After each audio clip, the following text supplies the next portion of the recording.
भस्मासुर की कथा सुनी आपने? भगवान शिव की आराधना की, ओम नमः शिवाय ओम नमः शिवाय। श्रावण का महीना चल रहा है, महादेव प्रकट हो गए। प्रकट होकर के बोले वरदान मांगो। बोला ऐसा वरदान दीजिए जिसके सिर पे हाथ धरूं वो जल के भस्म हो जाए। महादेव बोले अच्छा तथास्तु, जिसके सिर पे हाथ धरोगे जल के भस्म हो जाएगा। जैसे ही वरदान मिला तो महादेव के बगल में बैठी हुई जब पार्वती जी को उसने देखा, बोले ये बहुत अच्छी है, इतनी सुंदर, इतनी अच्छी, इतनी सुकोमला पत्नी, और पतिदेव देखो कैसे बागंबर लपेटे घूम रहे हैं। अगर ये हमारी हो जाए तो जीवन धन्य हो जाएगा हमारा। और उसके लिए क्या करें? बोले इनके जो पतिदेव हैं इनको जला के भस्म कर देते हैं, जब ये भस्म हो जाएंगे तो हम इनसे ब्याह कर लेंगे। महादेव ने ही वरदान दिया, और जैसे वरदान दिया तथास्तु, तो हाथ उठा करके महादेव के पीछे ही भागा, बोले आपको ही भस्म करूंगा। महादेव बोले भले आदमी, हमने वरदान दिया है, मैंने दिया है। बोले इसी तो आपको ही नष्ट करना है ताकि आपकी जो गृहिणी है ये हमारी हो जाए। वैसे तो देखो महादेव संहार के देव हैं, उनको किसी के उनके ऊपर कोई प्रभाव नहीं हो सकता है। लेकिन बात ये हो जाती कि अगर महादेव नहीं भागते तो लोगों में ये भी तो बात आ जाती कि निश्चित है वरदान लाभकारी, वरदान में शक्ति नहीं होगी, वरदान में इतनी ताकत ही नहीं होगी, इसलिए महादेव नहीं भागे। वरदान ताकतवर था इसलिए महादेव भागे, दौड़े, दौड़ते दौड़ते सब जगह भागे, लेकिन वो पीछा नहीं छोड़ा। तब भगवान श्रीमन नारायण आए। नारायण भगवान ने आकर के कहां दौड़े दौड़े जा रहे हो महाराज? बोले भस्मासुर पीछे भाग रहा है जलाने को हमको। बोले आप भी बड़े भोले हो, देख तो लिया करो ठुक पीट करके कि कैसा भक्त है, कोई कुछ भी चढ़ा देता है, आप तो इतने प्रसन्न हो जाते हो। महादेव इसीलिए भोले बाबा कहलाते हैं, बहुत जल्दी प्रसन्न होते हैं। एक चोर चोरी करने के लिए गया तो शंकर जी के ऊपर घंटा लगा था बहुत बड़ा, तो घंटा चोरी करने के लिए उसको कोई चढ़ने का साधन नहीं हुआ, शंकर जी पे ही चढ़ गया। और जैसे ही घंटा उतारने लगा महादेव प्रसन्न हो गए, जय हो प्रसन्न कर दिया, प्रसन्न कर दिया, वरदान मांगो। उसने कहा मैं कुछ आपको प्रसन्न करने नहीं आया, मैं चोरी करने आया। नहीं नहीं, दुनिया दूध चढ़ाती है, दुनिया केला चढ़ाती है, धतूरा चढ़, तुमने खुद को चढ़ा दिया मेरे ऊपर, मैं बहुत प्रसन्न हूं तुमसे। दुनिया के लोग वस्तु चढ़ाते हैं, तू कैसा मेरा भक्त खुद को ही चढ़ा दिया। इसलिए बड़े भोले बाबा हैं भोलेनाथ। अभी श्रावण का महीना भी चल रहा है, तो भस्मासुर के लिए फिर ठाकुर जी ने महादेव से कहा देख तो लिया कीजिए कि किसको वरदान देना है किसको नहीं देना। अब आपने इसको दे दिया, आपके पीछे भाग रहा है। ठाकुर जी बोले अब आप रुको, हम देख के आते हैं इसको। एक ब्राह्मण का रूप बना करके गए, वो भस्मासुर के सामने जाके खड़े हो गए। ब्राह्मण को आते देख भस्मासुर बोला रास्ते से हट जाओ, मेरे को भागने दो, मैं जला के। बोले भाई मेरी बात सुन सुन सुन, कहां भाग रहे हो तुम? बोले मुझे जला के भस्म करने की शक्ति मिली है, इन्हीं को जला के भस्म करूंगा। ब्राह्मण जोर से हंसने लगा। बोले यही वरदान दिया कि जिसके सिर पे हाथ धरोगे वो जल के भस्म हो जाएगा? बोले हाँ। बोले मुझे भी दिया था 10 साल पहले, कुछ नहीं हुआ। खूब धर धर के देख लिया मैंने हाथ, कुछ भी नहीं हुआ। बोले ऐसे कैसे? वो भोले बाबा है। भोले बाबा है तो कहां रहते हैं देखा तुमने? शमशान में रहते हैं, अपना खुद का घर नहीं बना पाए, तुम्हारा घर बसाएंगे वो? थोड़ी बहुत बुराई खरी। तो बोले अब क्या करूं मैं? बोले देखो तुमको विश्वास है कि तुम्हारे हाथ में जलाने की शक्ति है? बोले हाँ मुझे तो है। तो बोले एक काम करो, हमारे भारत में एक डिटर्जेंट पाउडर आता है, उसका एक वो आता है स्लोगन जैसा, पहले इस्तेमाल करें फिर विश्वास करें। तो ठाकुर जी बोले पहले प्रयोग करके तो देख लो। बोले प्रयोग कैसे कर? बोले अपने सिर पे हाथ धर के देखो, अगर तुम जल जाओ तो भस्मासुर बोला मैं जल ही गया तो फिर क्या करूंगा मैं? बोले नहीं देखो, आग लगने से पहले चिंगारी तो निकलेगी, आग लगने से पहले गर्मी तो लगेगी, आग सीधे थोड़ी कि सीधे अग्नि प्रकट हो जाएगी, कुछ तो होगा उससे पूर्व। बोले हाँ। बोले जैसे ही कुछ होगा तो फिर तुम अपना हाथ हटा लेना, धीरे धीरे हाथ नीचे धर के देख लो, चलो रखो। भस्मासुर बोला देख लो। बोले रुको मैं पानी की बाल्टी लेके खड़ा हूं, जलोगे तो मैं डाल दूंगा। तुम करो। भस्मासुर खड़ा हो गया। बोले गर्मी लगी? बोले नहीं नहीं, नीचे करो। और नीचे किया। बोले अब लगा थोड़ा गर्म? बोले नहीं लगा। नीचे करो, इतना ऊपर के लिए। बोले अब लग रहा गर्म? बोले तुम धरे ही लो, मैं कह रहा हूं कुछ नहीं होगा। जैसे ही भस्मासुर ने अपने सिर पे हाथ धरा, जल के भस्म हो गया, राग बन गया। शंकर जी आए, बोले बहुत कृपा आपकी जो बचाए। बोले अब याद रखना आज के बाद ऐसे भागे भागे हमें तो इतनी जल्दी कृपा करने की आवश्यकता नहीं है, ऐसे बोले बाबा। तो भस्मासुर कौन सी कैटेगरी का भक्त है? तामसी। तामसी भक्त को एक कैटेगराइज और कीजिए कि ये केवल अपनी जरूरतों के लिए ही ठाकुर जी को याद करता है। वैसे इसको नहीं पता कि कहां भगवान है, कहां ठाकुर जी हैं, कहां क्या चल रहा है। केवल जब इसको इच्छा होती है, जब इसका कोई काम अपूर्ण पड़ा होता है, तो ये सबको फोन कर करके पूछेगा ब्रिस्बेन में कोई मंदिर है क्या? हनुमान जी कहीं बैठे हैं क्या? कहीं चोला वोला चढ़ता है क्या? शनि ये सोमवार आ रहे हैं, दूध चढ़ाने की कहीं व्यवस्था है क्या? बोले आज तक तो मैंने पूछा नहीं, अब क्या हुआ? एक पंडित जी बोल रहे थे, लाइव वीडियो में यूट्यूब पर देखा, पता चलिए कि उससे डॉलर वॉलर बढ़ेंगे थोड़े से। ये तामसी भक्त है। महादेव की बात हुई, 2 मिनट प्रणाम करो।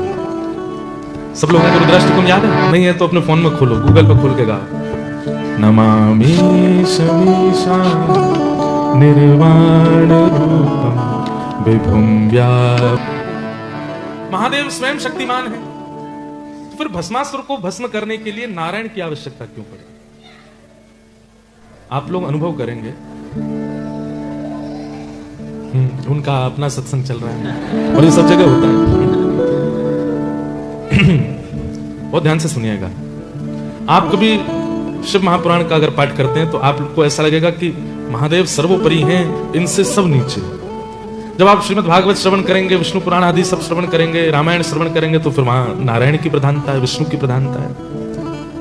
वास्तविकता में तो यह है कि नारायण और शिव ये दोनों एक दूसरे के पूरक हैं। कहीं लोगों में संशय भेद ना हो जाए, इसलिए कभी कभी लीला में महादेव ऐसी लीला करते हैं कि नारायण प्रधान हो जाएं, और कभी कभी लीला में ऐसा होता है कि नारायण ऐसी लीला करते हैं कि महादेव प्रधान हो जाएं, ताकि हमारी चित्त में संशय ना आवे, हम दोनों को प्रधान माने। 10 प्रकार के नामापराध हैं, उन 10 नामापराध 32 प्रकार के सेवा अपराध हैं, उन सेवा अपराधों में एक सेवा अपराध है शिव और विष्णु में भेद मानना। इनमें भेद दृष्टि नहीं करनी, इनको एकाकार रूप मानना। तो सबसे पहले भक्त कौन से हुए? तामसी। तामसी भक्त का लक्षण क्या है? सबसे पहला अभिमान, दूसरा हिंसा और तीसरा दंभ। दंभ मतलब, दंभ का मतलब क्या होता है? पाखंड। मतलब भक्ति नहीं है चित्त में, लेकिन लगता है कि अगर मैं ऐसा करूंगा तो आकर्षण बनेगा लोगों का, या फिर मेरी थोड़ी वैल्यू हो जाएगी, या कुछ भी। वो ठाकुर जी को प्रसन्न करने के लिए भजन नहीं कर रहा है, दूसरों को दिखाने के लिए ठाकुर जी का तिलक लगाता है, भजन करता है, नाम जपता है, बोलता है। ये दंभ तामसी भक्त का तीसरा लक्षण, दंभ करना। लेकिन एक बात बोलें, हमारी भक्तमाल जी में नाभा गोस्वामी जी आज्ञा करते हैं कि अगर कोई व्यक्ति दंभ करता है, नाटक करता है भजन का, तो कई बार नाटक करते करते भी ठाकुर जी की कृपा हो जाती है और वो नाटक वास्तविकता में परिवर्तित हो जाता है। इसका एक प्रमाण है, गुजरात के कितने लोग बैठे हैं यहाँ पे? हमारे गुजरात में एक भगवान के परम भक्त हुए, उनका नाम था नरसिंह मेहता। क्या नाम था? नरसिंह मेहता बड़े अच्छे भक्त हुए। आज ही एक गुजरात के वैष्णव हैं, उन्होंने दीक्षा ग्रहण की और नरसिंह मेहता के सुंदर सुंदर पद गुजराती के हमको प्रदान किए। तो एक गुजरात में नाट्य कला होती थी, मंच पर कुछ लोग नाटक करते थे लोगों को हंसाने के लिए, आनंद कराने के लिए। तो उसमें एक व्यक्ति था, वो नरसिंह मेहता जी का चरित्र रोल प्ले करता था। तो नरसिंह मेहता जी जैसा एक तारा, नरसिंह मेहता जी जैसी शिखा, नरसिंह मेहता जैसे कपड़े, नरसिंह मेहता जैसा तिलक, और पूर्ण रूपेण नरसिंह मेहता जी जैसा बनकर के वो मंच पर खूब रोता था, बिलकता था। नरसिंह मेहता जी जैसा ही उसका पूरा कैरेक्टर प्ले करता था, लेकिन ऑफ स्टेज खूब खाता भी, पीता भी, सब काम करता था। केवल स्टेज पर जब जाता था तो नरसिंह मेहता पूरे उसमें आ जाते थे। मतलब ऐसा कैरेक्टर रोल प्ले करता था कि बस ये लगता है नरसिंह मेहता ही है क्या। लोग बाग चरण तक छू लेते थे, लोग बाग चरणों से लिपट तक जाते थे, लेकिन वो दौड़ भाग करके अपने कमरे में आता, तुरंत फिर अपने जो उसका व्यसनी जीवन था वैसा हो जाता है। एक बार वो रात में नरसिंह मेहता जी का रोल प्ले कर रहा था, और उस दिन वो इतना भाव से नरसिंह मेहता जी का चरित्र कर रहा था, करते करते कोई रोने की एक्टिंग होनी थी, पर वो एक्टिंग ना होकर के वो सच में रो गया। हे प्राणनाथ, हे जीवनधन, हे द्वारिकाधीश। नरसिंह मेहता जी का एक चरित्र आता है कि मारी हुंडी सुकारो महाराज रे, सांवरा गिरधारी। हुंडी भरी ठाकुर जी ने। ऐसा होता था पहले कि जैसे अब ब्रिस्बेन से कोई मेलबर्न जा रहा है लेकिन पैसे साथ में लेके जा नहीं सकता, तो वो नगर के किसी सेठ के पास जाकर के कहता कि आप हमारी हुंडी लिख दो। हुंडी में क्या होता कि आप पैसे सेठ जी को दे दो, सेठ जी किसी पे लिख के दे देंगे, मेलबर्न में आप उनके पते पर बोल देंगे वहां जाके पत्र दिखा देना, इतने पैसे तुमको वहां से मिल जाएंगे। तो नरसिंह मेहता जी के पास कुछ संत गए, बोले कि भैया हम द्वारिका जा रहे हैं, रस्ते में चोर लुटेरे हमको लूट लेंगे, आप हमारी हुंडी लिख दो। नरसिंह मेहता बोले मुझ पर खुद रही, मैं तुम्हारी कहां से लिख दूं। बोले नहीं नहीं, हमको किसी ने कहा है कि आप लिख करके दे दो हमको। बहुत जिद पड़ गए जब संत, तो नरसिंह मेहता जी ने लिख दिया और हुंडी लिख करके उन सब संतों को दे दी। संत जन जब सब गए द्वारिका, तो तो नरसिंह मेहता रोने लगे, मैंने संतों के लिख तो दी पर मेरा कोई वहां है नहीं, मेरा तो एक ही जानकार है, द्वारिकाधीश सांवरिया मेरे जानकार हैं। और संत जन सब गए तो नरसिंह मेहता रो रहे थे, बोले कि पता नहीं इन संतों का क्या होगा, वहां कौन मिलेगा इनको। लेकिन इतने विश्वास से उन्होंने लिख करके दी कि जब संत जन गए तो ठाकुर जी सच में सेठ बन करके आए और उन सब संतों के जो जो उनकी रकम थी वो पूरी की। ऐसे ठाकुर जी ने अनेक बार श्री नरसिंह मेहता जी के प्रेम भाव को स्वीकार करने के कई लक्षण बताए। तो वो नाट्य कला प्रस्तुत कर रहा था, आज वो सच में रो गया। 10-15 साल के अपने करियर में पहली बार रो गया ठाकुर जी को याद करके। बहुत विलंब हो गया था तो अपनी ड्रेस उतारी नहीं, अपना मुंह मेकअप वगैरह उसने पहुंचा नहीं, वो ऐसे ही घर जाने लगा। अर्धरात्रि का समय अपने घर जा रहा था, थोड़ी देर में उसको पायल की आवाज आने लगी, छम छम छम छम ध्वनि आने लगी। उसने देखा, बोले ये छम छम कौन, कहां से आ रही है आवाज। इतने में चंदन की सुगंधी आने लगी, दिव्य प्रकाश पीछे से जैसे मानो लगने लगा। पीछे मुड़ करके जैसे ही उसने देखा साक्षात द्वारिकाधीश खड़े हैं और द्वारिकाधीश नरसिंह मेहता को जैसे मानो अपनी ओर बुलाने के लिए आ रहे हो।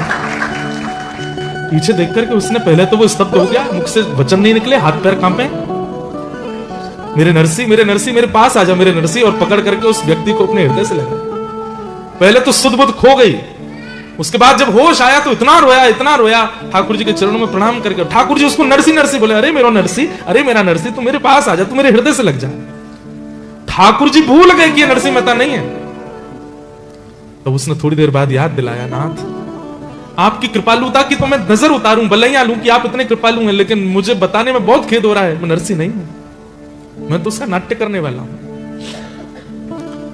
जैसे उसने कहा मैं नाट्य करता हूं तो ठाकुर जी स्तब्ध हो गए। अरे तू मेरा नरसिंह नहीं, तेरे नेत्रों से आंसू आए थे, तू अभी थोड़ी देर पहले मुझे पुकार रहा था, वो सब नाटक था। ठाकुर जी ऐसे मतलब हुए कि जैसे मानो कितने दुखी हो गए हों। और ठाकुर जी वहां से अंतर ध्यान हो गए, सुनते कि ये नरसिंह नहीं है। तो जो व्यक्ति नरसिंह का रोल निभाता था उसने आज विचार किया, मेरा आचरण शुद्ध नहीं, मेरा व्यवहार शुद्ध नहीं, मेरे विचार शुद्ध नहीं, मेरी क्रियाएं शुद्ध नहीं, केवल नाटक करता हूं, धन कमाने के लिए नरसिंह मेहता बनता हूं। और वो नाटक करते करते करते करते 15 वर्ष में पहली बार अश्रु जो निकले ठाकुर जी प्रकट हो गए। यदि 15 वर्ष में वास्तव में नरसिंह मेहता जैसा आचरण किया होता तो आज मुझे क्या प्राप्त होता। आज मुझे ठाकुर जी अपने संग लेकर के चले जाते, जीवन के इस चक्र में मुझे फंसना ना पड़ता। और उसी दिन उसने अपने सारे व्यसनों का त्याग किया और फिर वो जीवन भर नरसिंह मेहता जी की तरह ही रहा। ठाकुर जी ने एक क्षण दर्शन। तो अब इस भाव में दंभ को तामसी भक्त कहा गया, लेकिन कई बार दंभ करने वाले पर भी अगर हरि अनुग्रह हो गया, ठाकुर जी अगर प्रसन्न हो गए तो दंभ करने वाला भी स्वीकार किया जा सकता है। इसलिए यहां पे एक छूट मिल सकती है आप लोगों को कि भले ही पाखंड से सही करो तो सही, भजन ही करो, गलत काम मत करो, गलत आचरण मत करो, कम से कम तिलक ही लगा लो, नाटक में ही लगा लो। क्या पता लगाते लगाते लगाते कभी ठाकुर जी रीझ गए तो दम।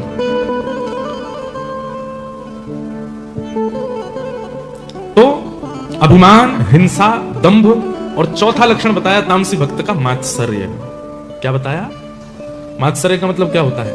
ईर्ष्या। क्या होता है? हमारे पूज्य पिताजी महाराज अपनी कथा में कहते हैं 3 दुख के कारण। दुख के कितने कारण? 3। या ध्यान से सुनना। पहला कारण होता है काल, समय। कई बार समय दुख लेके आता है, हमने कुछ गलत किया नहीं लेकिन समय ऐसा चल रहा होता है कि दुख आता है। और इसमें भी होता है कि समय का दुख ये भी कह देते हैं कि भाई पूर्व जन्म का प्रारब्ध हम भोग रहे हैं, चलो ठीक है वो छोड़ो। अभी कोरोना काल आया था, वो भी तो समय का दुख है, एक साथ सब दुखी हुए थे, उस समय कोई प्रसन्न नहीं था। तो कभी कभी दुख का कारण क्या होता है? समय। दुख का दूसरा कारण होता है कर्म। जैसा करोगे वैसा भोगना पड़ेगा। आप नहीं बच सकते, नहीं बच सकते, नहीं बच सकते। अगर आपने कुछ किया है गलत, चाहे कितने आप उसके प्रायश्चित कर लो, भोगना तो पड़ेगा, उससे नहीं बच सकते। हां, यह हो सकता है कि भजन मार्ग में आने से, स्वयं को परिवर्तन करने से, अपनी गलतियां स्वीकार करने से, स्वयं का जीवन शुद्ध करने से जो पहाड़ गिरने वाला था प्रारब्ध के रूप में, अब वो कंकड़ बन के गिरेगा, लेकिन गिरेगा जरूर। वो पहले चोट इतनी देने वाला था, अब इतनी देगा, लेकिन देगा जरूर। तो कर्म लौट करके आता है। तो दुख का पहला कारण काल, दुख का दूसरा कारण कर्म, और दुख का तीसरा कारण स्वभाव। किसी किसी के स्वभाव में ही दुख होता है, उनको कितना भी अच्छा करके दे दो, कितनी भी उनके लिए तुम योग्यताएं कहो, फिर भी दुखी ही रहते हैं। भोजन कैसा बना? हाँ, रोटी बढ़िया बनी, चावल अच्छे बने, सब्जी अच्छी बनी, फिर क्यों मुंह बना हुआ है? पानी ठंडा नहीं है, ठंडा पानी पीने की आदत है मुझे इसी बात से दुखी है। 5 स्टार होटल में रुके, सुबह उठे दुखी बैठे, क्यों भाई क्या बात है? तकिया अच्छी नहीं थी, सब बढ़िया था, लो अच्छी नहीं थी, इसी बात से दुखी है, छोटी छोटी चीजों पर नाराज हो जाते हैं, छोटी छोटी चीजों से दुखी हो जाते हैं, इन्हें स्वभाव से दुखी, इनका स्वभाव में दुख है। ये पूरे कार्यकाल में, पूरे अपने उस नियोजन में ये नहीं देखते अच्छा क्या हुआ, ये देखते हैं बुरा क्या हुआ था। आप बिहार में गए थे, भारत सब बढ़िया हुआ, हाँ बढ़िया था, ठीक था, फिर क्यों इतने दुखी क्यों लग रहे हो? लिफाफा बहुत कम बनाया हमारा इसीलिए दुखी है। गुलाब जामुन में टेस्ट नहीं था, ये दुखी है। ये कोई दुख के कारण होते हैं? इतने भरे संसार में उनके दुख का कारण चींटी सा, और उसी से दुखी रहते हैं। तो तीसरा दुख का कारण क्या है? स्वभाव, काल, कर्म, स्वभाव। और चौथा दुख का कारण क्या है? दूसरे का सुख देखा नहीं जाता, बर्दाश्त नहीं हो रहा है। और ये चौथे वाले जो है ना, इनकी संख्या 80% है पूरे वर्ल्ड में। अपने दुख से दुखी नहीं है, ये दूसरे के सुख से दुखी है कि वो इतना प्रसन्न क्यों है, वो हंस क्यों रहा है। उसको दुखी कौन कर गया? बोले किसी की हंसी मार गई उसको, बोले हंस क्यों गया मेरे आगे, वो इतना प्रसन्न क्यों था। और दूसरे के सुख से दुखी होने वाला व्यक्ति कथा भी सुनता है, मंदिर भी जाता है, तिलक भी लगाता है, लेकिन दूसरे के सुख से दुखी रहता है, वो व्यक्ति भी तामसी भक्त माना जाएगा। तुम भजन करते हो, मंदिर जाते हो, पर दूसरे का सुख सहन नहीं होता आपसे, तामसी। और भगवान अंत में कहते हैं मैया ये मुझे पसंद नहीं है, पर भक्त तो कहलाएंगे। जैसे स्कूल में, क्लास में स्टूडेंट्स तो बहुत सारे होते हैं, सभी टीचर सबको ही पढ़ाता है, पर उसके प्रिय का नाम बोले तो 5 का नाम बताएगा। बोले क्यों? वो बाकी प्रिय, ठीक है वो आ रहे हैं, बस उनके माता पिता फीस भर रहे हैं, इसलिए वो आते हैं स्कूल, पढ़ने वढ़ने से उनका कोई प्रयोजन नहीं है। मेरे प्रिय तो ये 5 ही हैं। तो इनके लिए ठाकुर जी कहते हैं ये भक्त तो है, पर मुझे ये प्रिय नहीं है। ये कौन से भक्त हुए? तामस। अब आओ दूसरे, ये दूसरे भक्त कौन से हैं? राजस। राजस भक्तों के लक्षण क्या है? कि विषयान विसंधाय यश ऐश्वर्यमेव वा अर्चादार्चयेद्यो मां पृथक् भावस राजस। सोमवार का व्रत रखना है इस बार हमको। किसमें? श्रावण में। क्यों? शंकर जी प्रसन्न नहीं, उनकी प्रसन्नता से हमको क्या होगा? अच्छा पति मिले इसलिए अच्छी पत्नी मिले इसलिए। एकादशी का व्रत क्यों कर रहे हो? बोले ठाकुर जी प्रसन्न हो। नहीं नहीं नहीं, उनकी प्रसन्नता से हमको क्या करना है, इसलिए नहीं, हमारा एक काम बने। किसी व्यक्ति ने पूछा मैं बहुत व्रत रखते हो यार, बोले कि ये वाला व्रत इनकी प्रसन्न, ये वाला व्रत इस काम के लिए, ये वाला व्रत इस काम के लिए, ये वाला व्रत इस काम के लिए। मतलब वो तप करते हैं, पर तप में भगवत प्रसन्नता उनकी इच्छा नहीं होती है।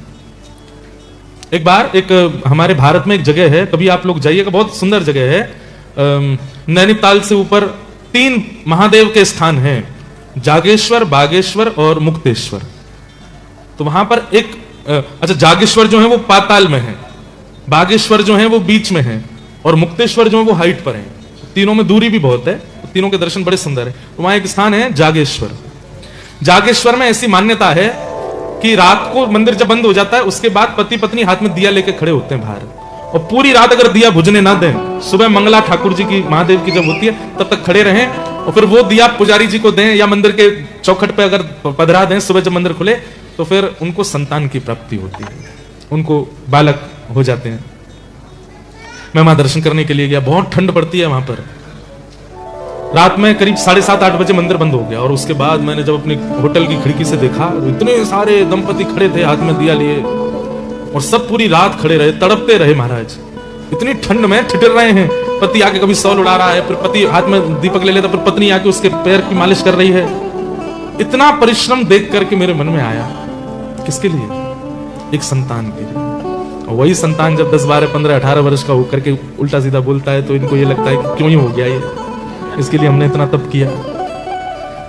अगर हमें पता चल जाए कि ये क्रिया करने से ऐसा होता है, भगवान की बड़ी दया की ब्रिस्बेन नदी का कोई ऐसा नियम नहीं, अगर यहाँ की बना दिए जाए कि एक बार ब्रिस्बेन नदी में ये पधरा दो तो आपके ये काम बने, तो भीड़ लग जाए यहाँ पे।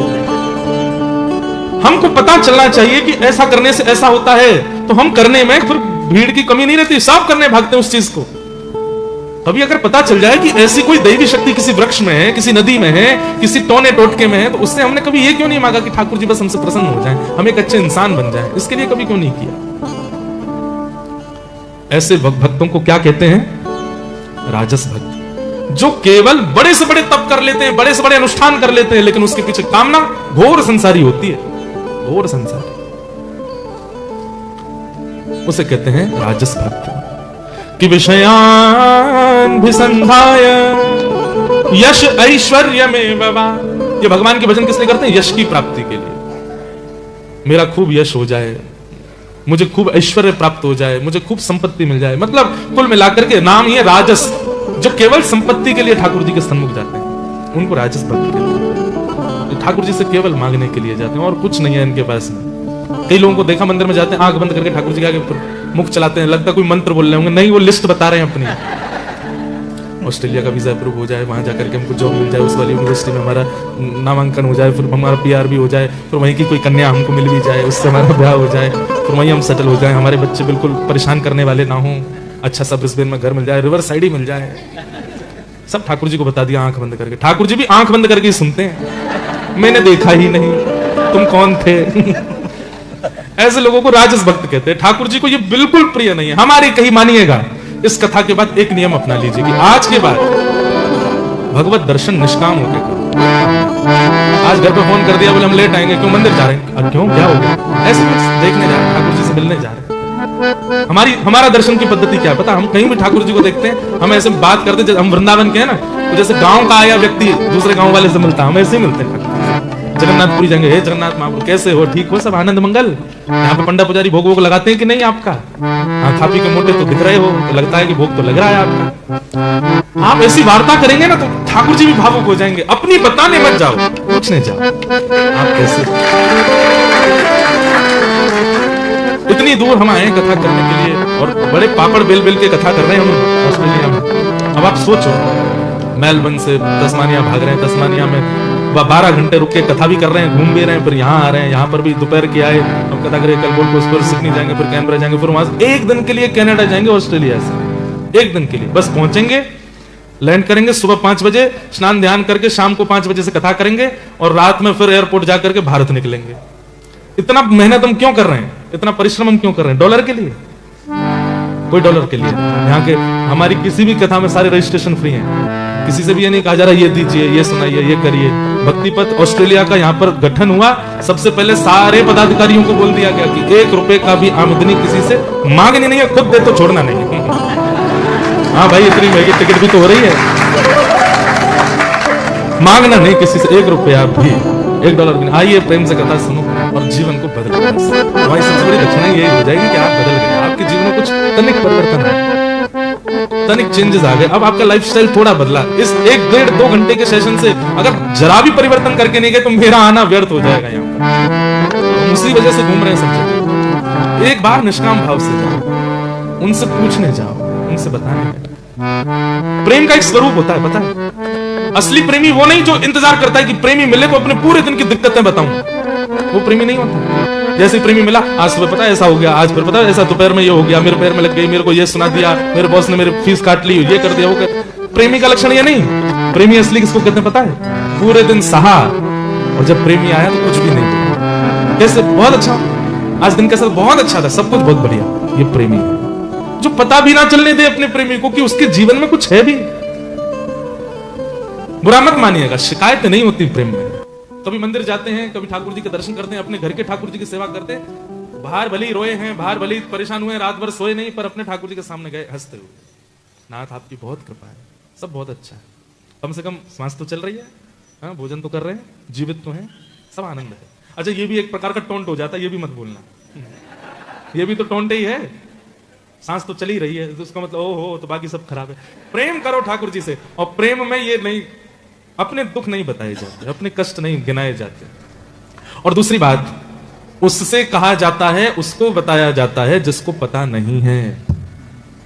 तुम जानत सब जानते, तुम जानत अंतर्यामी करणी। जीवन का उद्धार होता है। वृद्धावस्था हो चुकी थी उसकी, उसने कहा भैया हमने आज तक गैया ही चराई है, हमने कभी गुरु पुरु तो देखे ही नहीं। किसी संत से सुन लिया उसने कि गुरु होना चाहिए। सीधे लोगों का यह भी नियम होता है, कोई कुछ कहते ऐसा कर लो तो वो वैसे बेचारे किसी ने कह दिया तो करना पड़ेगा। एक व्यक्ति को मैंने देखा, उसके 5 उंगली में अंगूठियां थी और एक उंगली में तो 2-2 थी। मैंने कहा भैया ये क्यों पहनते हो इतने? तो बोले ये उन्होंने बताई, इनने बताई, इनने बताई, इनने बताई, और ये फिर एक पत्नी ने भी पहनाई थी। तो वो मैंने कहा वाह भाई, तुम 5 उंगलियां हैं, ठाकुर जी ने 5 उंगली दी, तुमने 7 तो अंगूठी पहन रखी है उसमें। सीधे लोग होते हैं कई बार ऐसे, मान लेते हैं किसी की भी जो कह दे। तो गोपाल बड़ा सीधा था। महापुरुष ने किसी ने कहा भाई जीवन में गुरु नहीं हो तो उद्धार नहीं हो सकता। वास्तविकता तो देखो ऐसी है, जीवन में अगर दीक्षा ना हो तो चलेगा, दिशा होनी चाहिए। अगर किसी की दिशा नहीं है आपके जीवन में तो उद्धार संभव नहीं है। इसलिए दिशा तो होनी चाहिए, और फिर जिससे दिशा मिले उसी से दीक्षा मिले, ऐसी भावना हो। तो अब गोपाल आज तक तो केवल उसको इतना इसी काम से फर्क पड़ता था कि मेरी गैयाओं ने चारा खाया कि नहीं खाया, मेरी गैया चर के आई कि नहीं आई, मैं इनका दूध निकाल लूं। और उसकी गाय नहीं थी, वो गांव की गाय लेके जाता था। जैसे मान लो आप सब गांववासी, आप सबके घर की एक गाय, आप सब इतने व्यस्त तो चरा नहीं पाते, एक मैं आया, मैंने कहा चलो मुझे दे दो, शाम को जो मिले मुझे दे देना आप लोग। सबकी गाय इकट्ठी करके ले जाता था चराने के लिए गोपाल। तो आज तक तो उसने इसी बात पर ध्यान दिया कि गैयाओं का कैसा क्या है, और उसने अपने निज जीवन का भी विचार नहीं किया। लेकिन आज पहली बार जब किसी से सुन लिया कि जीवन में गुरु होने चाहिए, तो अब गुरु खोजने लगा, गुरु जी कौन, गुरु जी कौन, मेरे गुरु कब मिलेंगे, मुझे गुरु कहां मिलेंगे। एक दिन एक महात्मा आए, और महात्मा की जटा देख करके, कमंडल देख कर, रूप देख करके गोपाल बोला यही मेरे गुरु जी हैं, इनको ही बना लूं। चरणों में गिर गया, बोले महाराज मुझे गुरु दीक्षा दे दो आप। सब लोग ध्यान से सुनिएगा। गुरुजी बोले अच्छा दीक्षा चाहिए, बोले हाँ चलो आओ, नहा धो के आओ, बैठो बताते हैं। बोले सुनिए पहले हमको नियम बता दो फिर दीक्षा लेंगे। तो पता चली पहली दीक्षा दे दी आपने, बाद में हमसे नहीं हुआ कुछ भी। तो गुरुजी ने नियम बता दिए। पहले बोले देखो रोज सुबह स्नान करके और इतना तुमको मंत्र करना पड़ेगा। बोले क्या मंत्र करना पड़ेगा? गुरुजी ने मंत्र सुनाया तो बोले ये तो मुझे समझ में ही नहीं आ रहा है, ये तो मेरे पल्ले ही नहीं पड़ रहा, मैं इतना पढ़ा लिखा नहीं कि ये मंत्र बोल सकूं, कोई और चीज बता दो। गुरुजी बोले भाई अब जो परंपरा है वही तो बताऊंगा, ऐसे थोड़ी मनगढ़ंत कुछ भी बता दूंगा। बोले देखो भगवान हम आपको बहुत स्पष्ट बता दें, हम तो गैया चराते हैं और कई बार स्नान भी नहीं करते। सुबह उठते हैं, सबकी गैया समेटी, सिर पर स्वाफा बांधा, निकल गए, गैया चरा करके लाते हैं, हमारा तो स्नान भी नहीं हो पाता कई बार। और ये मंत्र आदि करना, नियम जाप पूजन आदि करना, ये सबसे मैं दूर दूर तक मेरे को पता ही नहीं है कैसे होता है। और अब मेरी इतनी आयु नहीं है कि मैं सीखूं पहले और फिर करूं, सीखने में ही मेरा जीवन निकल जाएगा। गुरुजी बोले तो फिर दीक्षा काय को चाहिए, रहने दो। बोले दीक्षा तो चाहिए, दीक्षा तो मुझे चाहिए, कोई बोल के गया गुरु बनाने हैं।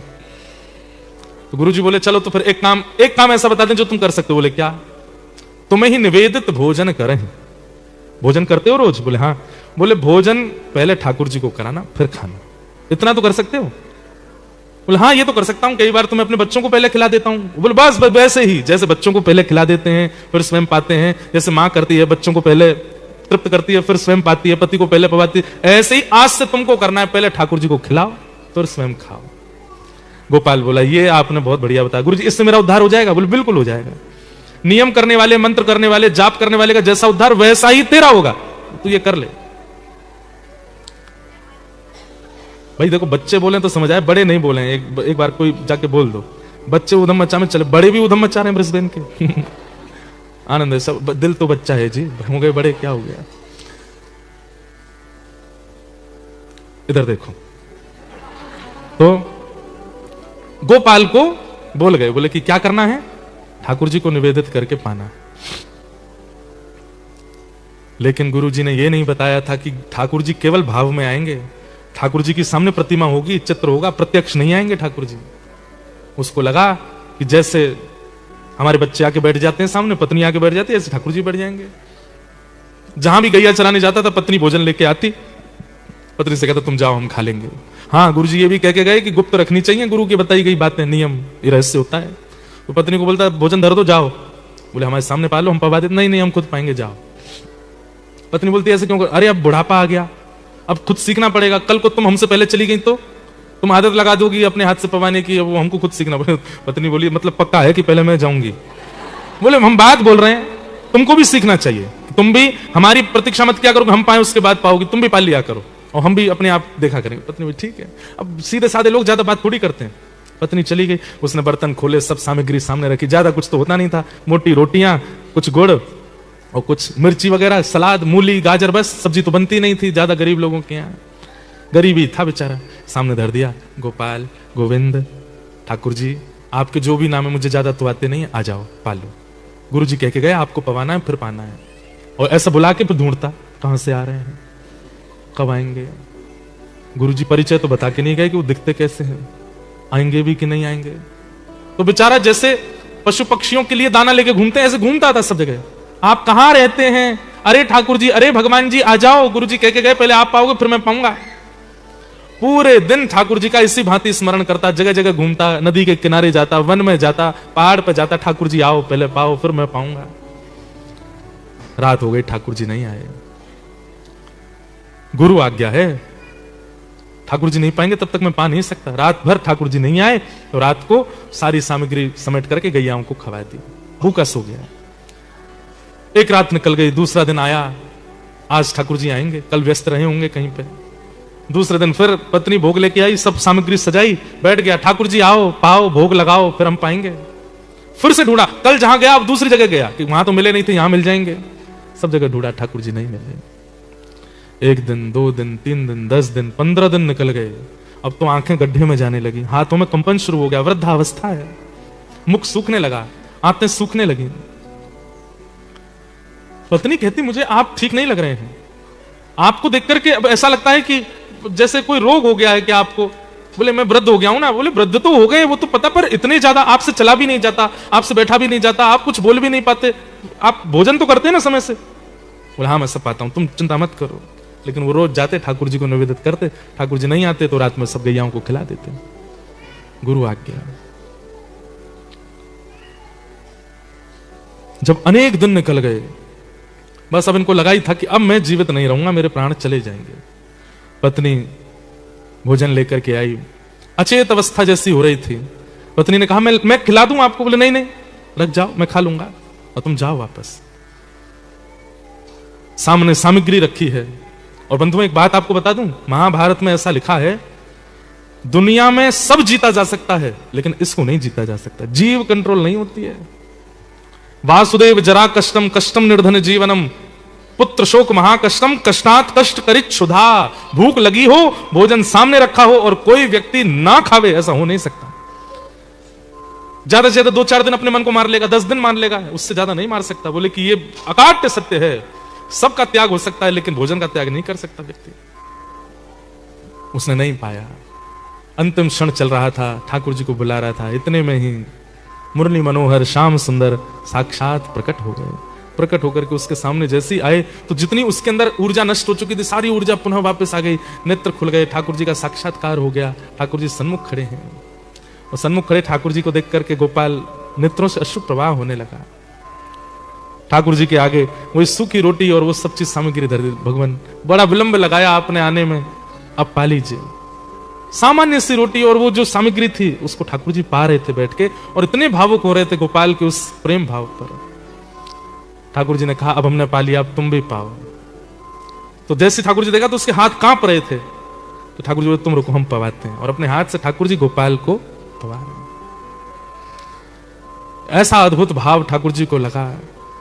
उसी समय ठाकुर जी ने आज्ञा कर दी, गोपाल अब तुम पृथ्वी पर मत रहो, चलो हमारे साथ।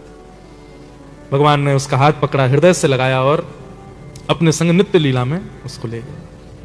केवल एक गुरु की सामान्य सी आज्ञा को सर्वोद्धार मान करके करने लगा गोपाल चरवाह, और ठाकुर जी प्रत्यक्ष प्रकट हो गए। जीवन की परिस्थितियां ये ठाकुर जी के द्वारा प्रदत्त प्रसाद है, इसकी बहुत शिकायतें मत कीजिए, कई बार सह लेना चाहिए।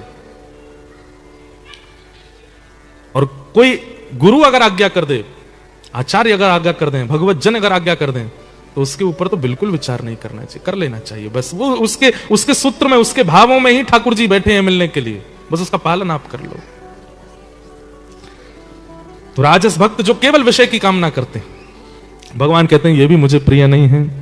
और तीसरे आते हैं सात्विक भक्त। सात्विक भक्तों के लक्षण क्या हैं? कि कर्म निर्हार मुद्दिश्य परस्मिन् वा तदर्पणम् यज्ञे दष्टव्यमित वा पृथग भाव स सात्विक। सात्विक भक्त का लक्षण ठाकुर जी क्या बता रहे हैं? कर्म निर्हार मुद्दिश्य परस्मिन् वा तदर्पणम्। बोले कर्म करता है और कर्म करते समय यह स्थिति रखता है कि हे नाथ बस कृपा बनाए रखना, मेहनत मैं करूंगा, परिश्रम मैं करूंगा, कृपा आप बनाए रखना। और फिर जो भी करता है उसकी उपलब्धि जब उसको मिलती है तो उपलब्धि मुझे अर्पित कर देता है। मैंने नहीं किया, सब ठाकुर जी ने कराया, मैं तो केवल माध्यम था, सब ठाकुर जी की कृपा है। ये सात्विक भक्त है। कुछ भी करेंगे, आपका घर बहुत अच्छा है भैया, हमारी सामर्थ्य तो नहीं, ठाकुर जी ने दिलवाया है। आपके बच्चे बहुत अच्छे हैं, सब ठाकुर जी की कृपा है। आपका व्यवहार बहुत मधुर है भैया, सब ठाकुर जी की कृपा, सत्संग करते हैं, गुरुदेव की कृपा है, उन्हीं की कृपा से सब हो रहा है। मतलब हर भाव में क्या रखता है कि भगवत कृपा है मेरे ऊपर। ये सात्विक भक्त। आप कहेंगे महाराज जी तो फिर एंड हो गया, इससे ऊपर भी कोई होता है क्या?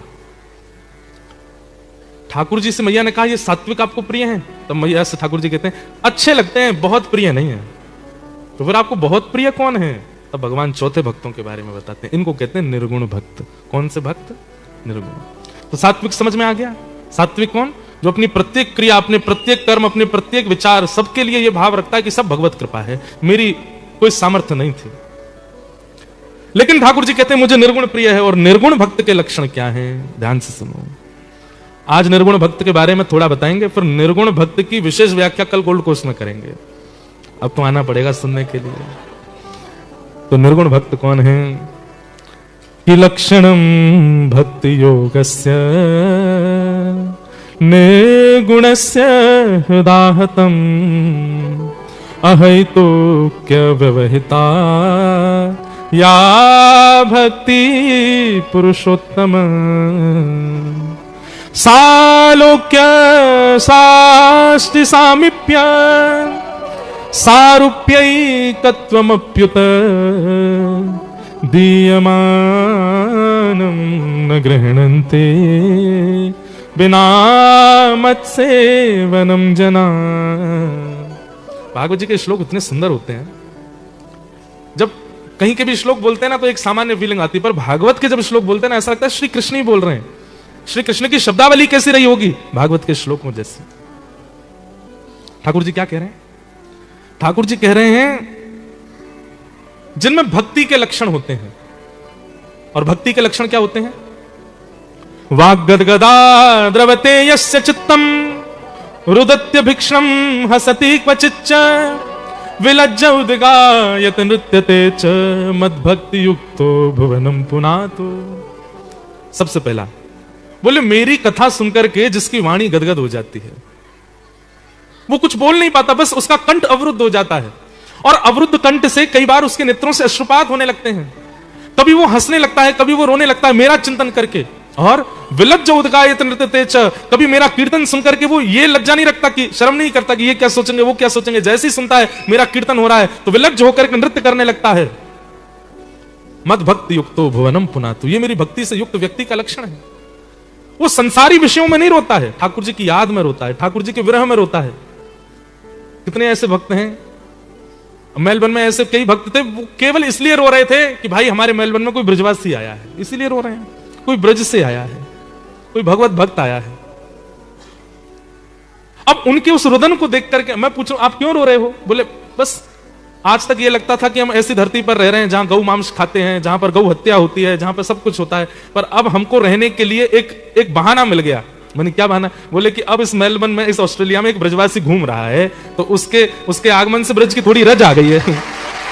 तो कोई भैया मेरी प्रशंसा मत समझियो, वो डंडा मारेंगे नहीं तो ठाकुर जी। मैं तो एक बात बता रहा हूं, एक वैष्णव की, वो क्यों रो रहे थे कि अब हमें ये एक बहाना मिल गया यहाँ रहने का। बोले महाराज जी मैंने ये भी कहा, मैंने कि बहाना चाहिए, क्यों रह रहे हो, किसी ने बांधा यहाँ पे, चल दो भारत। बोले महाराज जी अब आ गए हैं यहाँ पे, निर्वहन करना है, कर्म के कोई ऐसे बंधन थे कि जिसके कारण आना पड़ा यहाँ पर, तब आ गए हैं, तो कोई बहाना नहीं मिल रहा था यहाँ क्यों रहे, अब मिल गया। अब कोई अगर यमराज भी कहेगा ना मृत्यु के बाद क्यों रहे थे ऐसे देश में जहां गौ मांस खाते थे लोग, तो कह देंगे भाई ब्रजवासी घूम के गए थे वहां पे, उनकी ब्रज के रज के कण पड़े थे वहां पे, इसलिए रह रहे थे हम।